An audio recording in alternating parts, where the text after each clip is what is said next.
एक राजा था जिसके यहाँ बेटा पैदा नहीं हो रहा था। उसे किसी तांत्रिक ने सलाह दी कि आप ही के राज्य में किसी छोटे बच्चे की बलि चढ़ा दीजिए, अगले 1 साल में आपके यहाँ बेटा पैदा हो जाएगा। राजा ने ऐसा ही किया। अगले ही दिन ऐलान करवा दिया कि जिस घर से बच्चा दिया जाएगा उस घर को ढेर सारा धन दिया जाएगा। राजा का ये ऐलान एक गरीब परिवार ने सुना तो अपने घर के सबसे छोटे बच्चे को भेज दिया कि ये बच्चा हमारे किसी काम का नहीं, इसे रख लो। अब बलि चढ़ाने की पूरी तैयारी हो गई। राजा ने बच्चे से पूछा, कोई तुम्हारी आखिरी इच्छा? तो बच्चा बोला, मुझे बस थोड़ी सी गिल्ली मिट्टी ला कर दे दो। मिट्टी लाई गई तो उस बच्चे ने उस मिट्टी से छोटे छोटे 4 मकान बनाए और उसके बाद एक एक करके 3 मकानों को लात मारकर गिरा दिया। एक को रहने दिया और उसके सामने हाथ जोड़कर दुआ की और राजा को बोला, अब मेरी बलि चढ़ा दो। ये देखकर राजा को बड़ा अजीब लगा। वो डर सा गया कि शायद बच्चे ने कोई तंत्र विद्या की हो। उसने बच्चे से पूछा, तूने ये क्या किया था?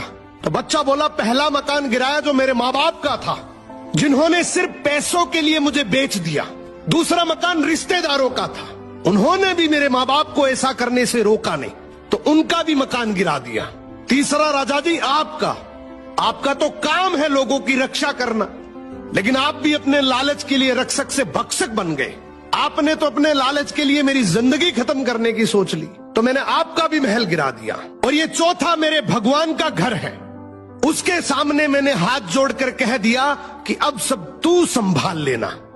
राजा ने बच्चे की बात सुनी तो आंखों में आंसू आ गए और गहराई से सोचा कि किसी हंसती खेलती जिंदगी को खत्म करके मुझे बेटा मिल भी गया तो मेरे किस काम का, क्योंकि मेरे राज में न्याय की भूल हो सकती है लेकिन उस ऊपर वाले की डायरी में गलती की कोई गुंजाइश नहीं। राजा ने रोते हुए बच्चे को गले लगा लिया और बोला, आज से तू ही मेरा बेटा है। इस कहानी का मतलब है कि दुनिया के सामने झुकने से कुछ नहीं होगा, क्योंकि दुनिया अपने मतलब के लिए कुछ भी कर सकती है। झुकना है तो उस भगवान के सामने, जिसके सामने झुकने से तुम्हारा कोई कुछ नहीं बिगाड़ सकता। समर्पण करना है तो उस परमपिता परमेश्वर को करो।